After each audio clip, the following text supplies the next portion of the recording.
Oh, thank you, Lash. That was amazing. And I think what we've heard has really laid the grounds for the panel discussion we're about to have.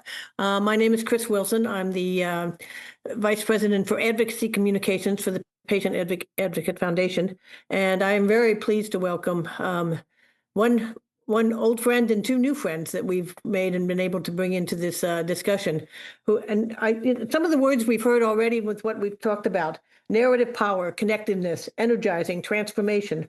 We're really going to try to focus on those things and really focus on how people can take their lived experience and really transform that and translate it into powerful narrative that really helps us transform things and change things.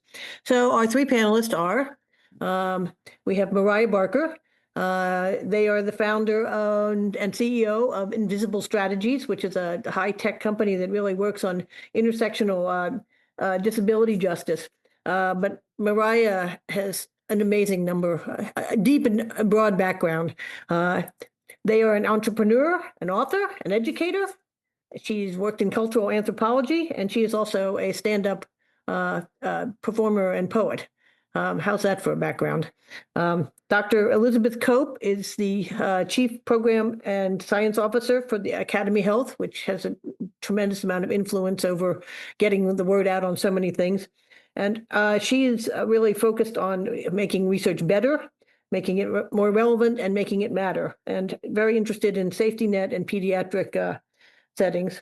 And finally, Dr. Rachel Kowalsky, our other new friend, is the Associate Professor of Clinical Emergency Medicine and Pediatrics at Weill, Cornell, and New York Presbyterian. And her primary interest, and I think this is a link to the narrative medicine world, is in medical humanities and how to really bring some sense of humanism into the medical world. She is also an author. She has written stories, essays, fiction, and a lot of her work really reflects on the experience that she's had. So I want to welcome them all. They really bring very diverse and interesting backgrounds, and they also have a lot of personal experience with dealing with the healthcare world on that level. So let's start off. I mean, you're all committed professionals and personally committed and engaged in this work to advancing health equity and social justice. And you've all brought that lived experience to your work. So let's talk about that a little bit. Rachel, when I use the term medical humanities, tell us what that means and why humanism and medical humanities have a really important role in medicine and in making our stories powerful. Sure. So it's so nice to be here and so nice to see Elizabeth and Mariah. So medicine is an applied science, right? Like you go to medical school, you learn some basic science, and then it's you in a room with a patient and family. And everything that happens in that space between the clinician and the patient and the family, that to me is the territory of the humanities. It's the fine arts, it's the psychology, it's the studies of spirituality, anthropology, sociology, that all comes to bear on what happens between those human beings in that setting. So to me, the humanities is a critical part of medical education and practice. And we have the frame report by the AAMC, the Academy of Medical Colleges, that tells us that the humanities are important to have them integrated into the curriculum. Why? Number one, you learn the power of observation and of listening. We opened the conference by saying that we need to commit to listening with an open heart. You learn that by close reading and listening. And from there, you move into empathy. And from empathy, you move into action. The other important part of the health humanities is facility with storytelling. Just as Dr. Maybank was saying, you need to know a story when you see one, and you need to know how they work. What are the pieces, and how are they influencing the clinical work that we're doing, whether or not we really know it? So I'll leave it there for now.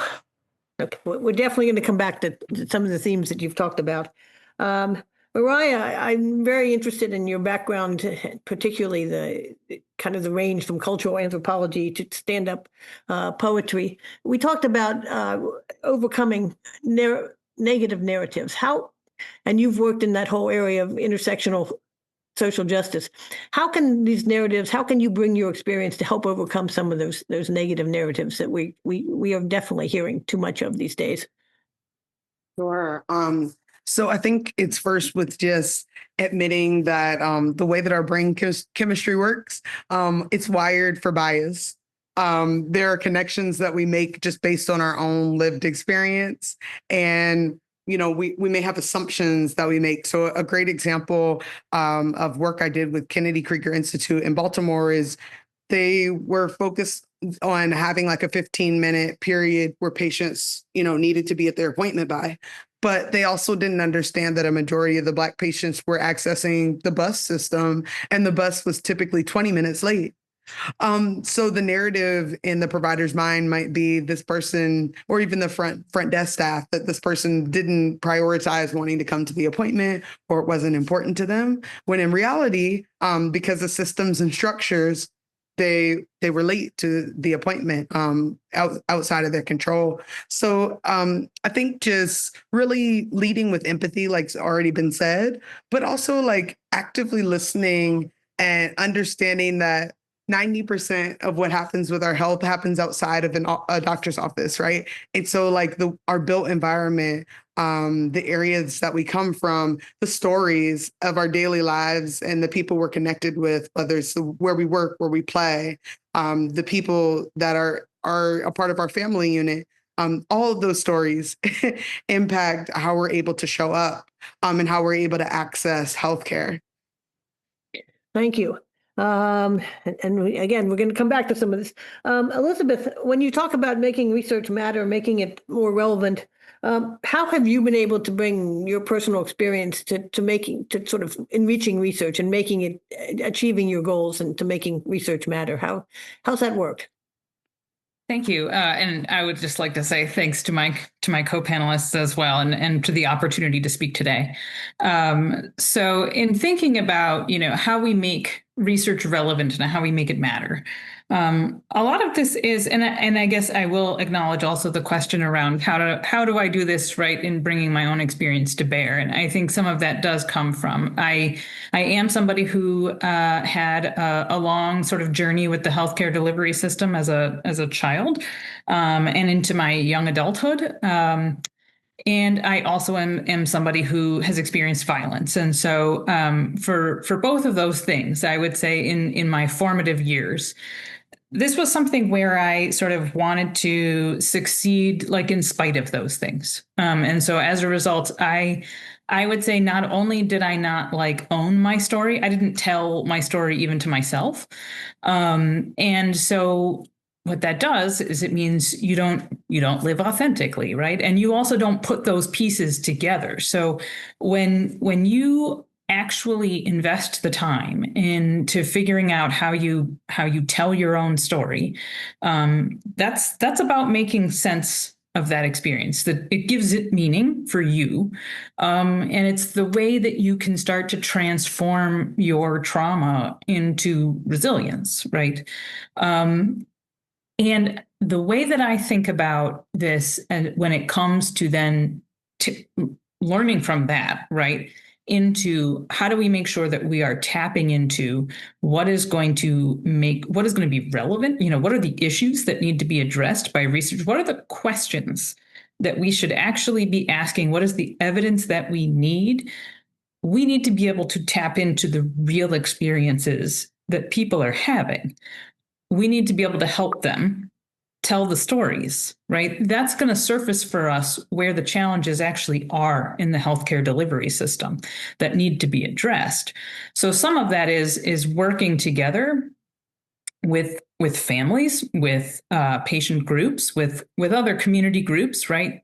We as researchers aren't going to be able to just by ourselves go into some sort of groups and be able to like access those stories, right? So this is about working in partnership with those who can help tap into those stories and access those stories so that researchers are working in partnership with those groups. That's how we help make sure that research is relevant. How we help make sure that it matters, right, is by making sure that we continue to work in partnership with those groups throughout the entire research process. And then as we come out on the other side of the research process, that we are partnering again with all of those folks to make sure that we're closing the loop, right? And so that loop closure is getting to those whose lives are going to be changed by what's happening, and also how we get into healthcare delivery systems, to policymakers, to others, to help make those systems changes happen in ways that are responsive to what those original groups needed. So I guess that's how I would think about how we help to use stories. I think that this is really about tapping into that sort of like behind every data point is a story. And so making sure that the stories are helping to guide the work that gets done, and that we're giving voice to all of those stories when that work is done and we're making the change happen. Thank you. Either Mariah or Rachel, would you like to add to that or comment on that? There was a lot there.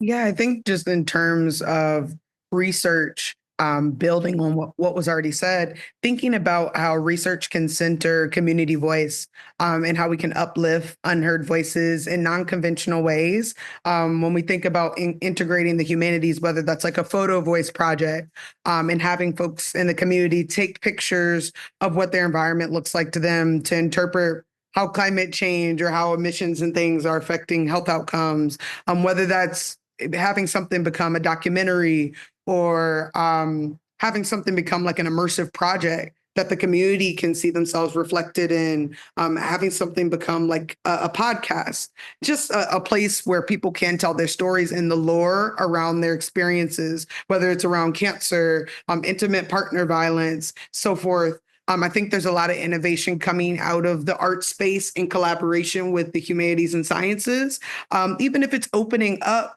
a support group around breast cancer caregivers or folks experiencing breast cancer and doing a workshop with them around poetry, and just ways to be able to process what's happening to their body while they're also getting chemotherapy and other kinds of treatments in that way.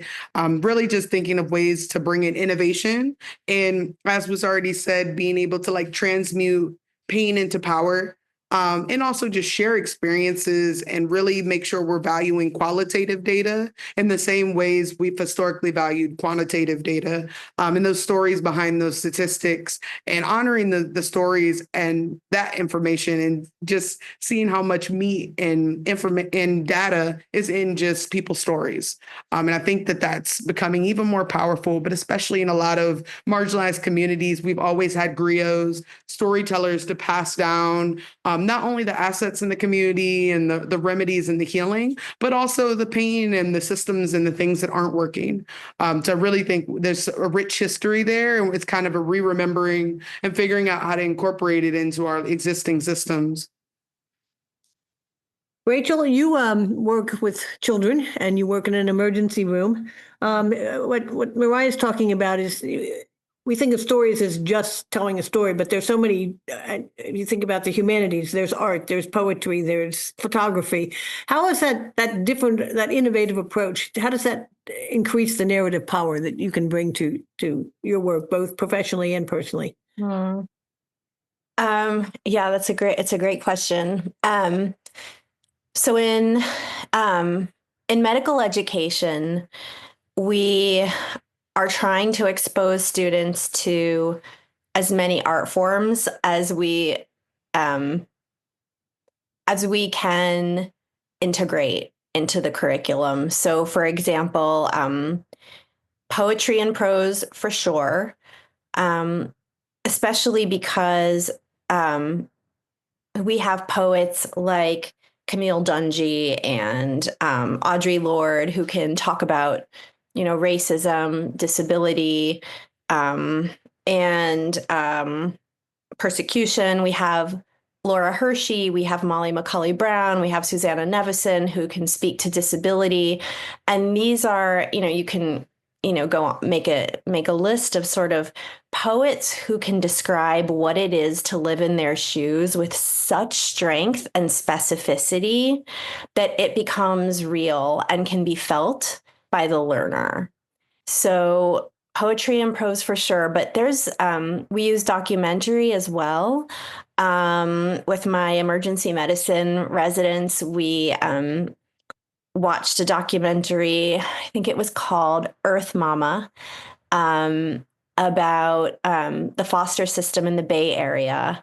And we're able to have a discussion about how the characters in the movie are impacted by structural racism in the action of the film.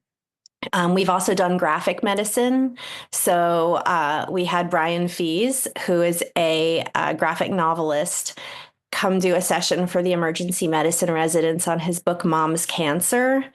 And graphic medicine is amazing because you're looking for visual cues, which is such an important skill to practice when you're just kind of learning medicine. And also, you have to think about what happens between the frames. The terminology for that is in the gutters, like what happens between frame 1 and frame 2, and kind of imagine and be a little bit uncertain and wonder and be curious. And those are skills we really need to hone as medical professionals. And many are not comfortable doing that. They don't like to be uncertain. They don't like to not know. But it sort of says, like, get out of your comfort zone, wonder, and ask questions. So those are some of what we've used. Some of the things that we've used. We've also used Beautiful Boy, which is a book about addiction, which we're using actually for first and second year medical students next week. So yeah, there's so much out there. And the point is that the art is depicting something. And to depict a thing, you have to know it. You have to be facile with it. You have to have looked and listened. And once you can be specific enough to depict something, you're really going to resonate with the person who's now taking in that artwork. Thanks. That's great. I think it's really important that people don't just think in narrow terms about what humanities are or what art is or what expression is, but they really think, documentaries, graphic art. Graphic art, you're right, is amazing. It sort of taps a whole different place in your brain.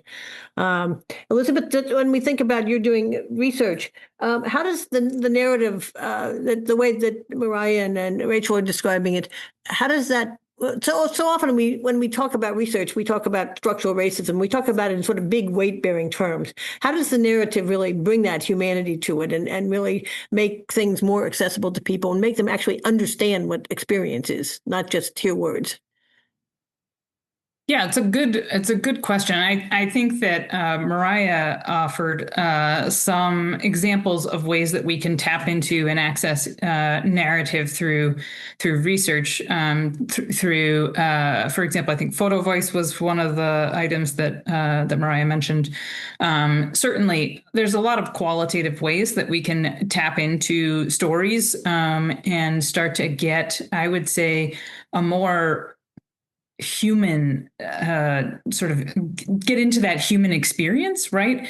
And I think that kind of stuff can just be incredibly powerful. I've seen, we have a project right now that is focused on children with medical complexity, where we support a number of different clinics around the country in helping to sort of better understand the communities that they serve. And how to sort of better understand and better address their needs. And one of those clinics actually did a large photo voice initiative where they gave their families cameras and really tried to understand, right, what is the story when it comes to all of the medications that need to be managed for their kids, all of the different appointments that need to be managed. What is it like to actually have to navigate one's own work commitments, with their kids' commitments with school, and the challenges that they run into with that, with the ways that schools and healthcare systems don't actually interact the best way that they could to support these kids, how they actually have to navigate, as I mentioned, sort of the transportation aspects just to get to, because I mean, we're talking about families that have a large number of providers that they have to navigate, and be able to get to all of those different appointments, navigate all of the information that is coming to them out of all of that. And so actually having a lot of that captured just based on the camera, like just based on the photos that are being taken, right? Like here's all the medications, right? Just in all of the bins with all of the notes that have to be attached to all of them so that they're making sure that they're doing it at the right time, in the right order, all of that kind of stuff laid out. Just to see the pictures of just what the actual day-to-day life experience is like for all of that was profoundly impactful, I think, for providers, for folks who I think operate more in probably like, I would say like adjacent roles, I guess, like in interacting with these families.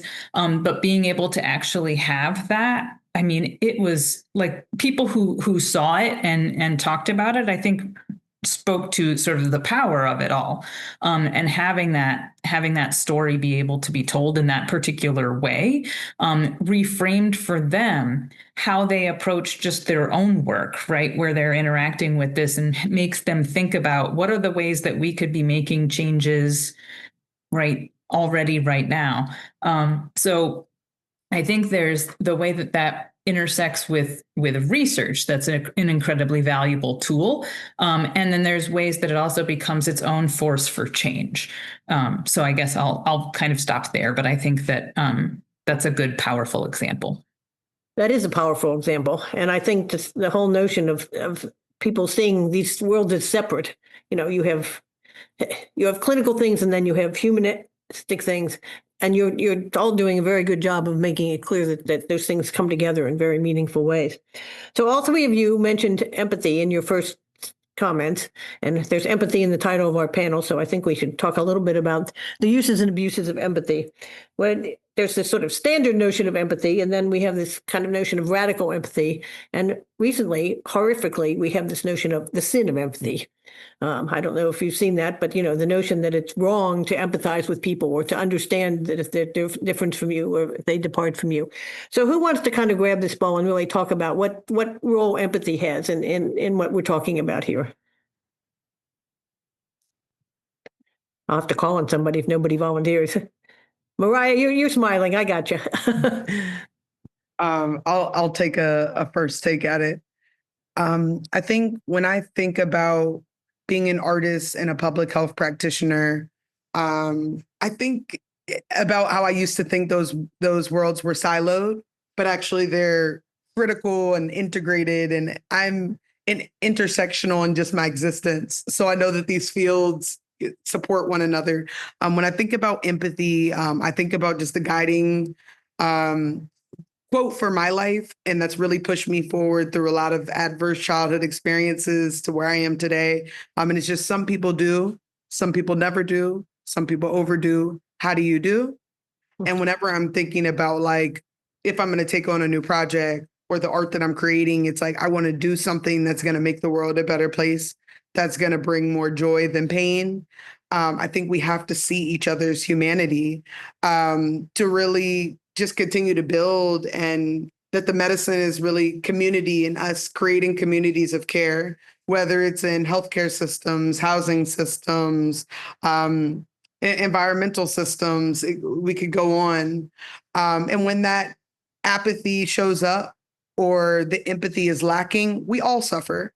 And it starts with maybe the weakest link or marginalized communities, and it has a ripple effect across the world and across all of our spaces. I think that the arts is really a lot of times a reflection of what's happening in our souls. I think about like James Baldwin saying that art is reflective of the times. There's some things that go beyond science. And I say that as a social scientist that's like a little bit cringing at that quote, but the art kind of that picture as was described, like a photo, a painting, a music composition can make you feel things and unearth things that maybe you didn't even know were there. And I think there's a lot of radical artists, including myself, that are really trying to reflect what's happening in our healthcare system, what's happening as we're ripping out these communities of care, these federal systems, these local state systems that are supporting our communities, and really documenting what it could look like if we don't have interventions or solutions, and build in that empathy again. Sometimes hospitals and care centers can be very sterile. And, of course, we still want to follow HIPAA. We still want to have structures and systems and follow those operational practices. But we always have to remember to keep empathy at the center as well. And remember that there's a story behind that case. There's a story behind that statistic, and that bottom line. And when we lose that, we're really losing what we're all here for, which is really to promote wellness and to help communities thrive. So I know I said a lot, but just going back to the narrative justice and that this actually can be measured, I'm reminded of a project I did years ago with the American Public Health Association, and Dr. Gail Christopher, who is a social scientist, and she's created a theory called the TRHT model, and it's truth, racial healing, and transformation. And we basically we're looking at racism as a public health issue across jurisdictions across the United States as different declarations were coming out, and bringing in leaders to have focus groups and talk about what was happening in their communities. Were they removing different statues? Were they centering Native voices if that was a predominant part of the population? And this was a lot of hospital presidents, but also like city council members, mayors of different communities. And we really were able to come up with like a few different themes. And one of them was understanding separation and how to break down the separation that does exist racially, socially, economically across our country. But also one of the biggest takeaways was narrative justice, and like whose voices get uplifted, and whose voices get silenced. And like, how can we structurally shift that? And I know that that project's resources is still available on the American Public Health Association's websites, but there is like policies that do center empathy and new ways of thinking, even now, that we can still lean on and we can still innovate on and pivot to. So that's what comes up for me. And just remembering that all stories matter, regardless of who they're coming from. Thanks. We unfortunately are running out of time. I knew when we had our meeting that we could have filled the whole afternoon, but I just want to open it up to each of you to just make a brief kind of closing comment about sort of one important thing that you would like to tell people about how to make their narratives powerful, how to bring their lived experience to narrative in a way that advances social justice and advances the things that we care about. Rachel, do you want to start? Sure. I'll start with a quote from my favorite writer, Toni Morrison. She said, "This is precisely when artists go to work, not when everything is fine, but in times of dread.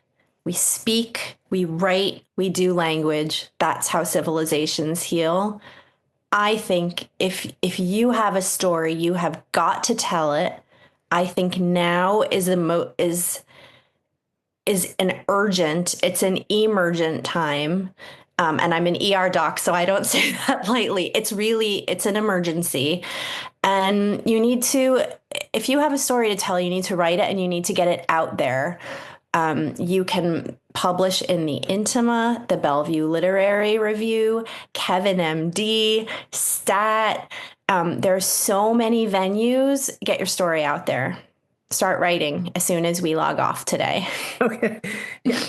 I agree. Start writing and keep writing. Elizabeth, your closing comment? I would just say that I think there's much to be celebrated about one's ability to live authentically. And I think that in terms of telling your story, the first thing you should do is be able to tell it to yourself. And at the same time, shame does die when exposed to light.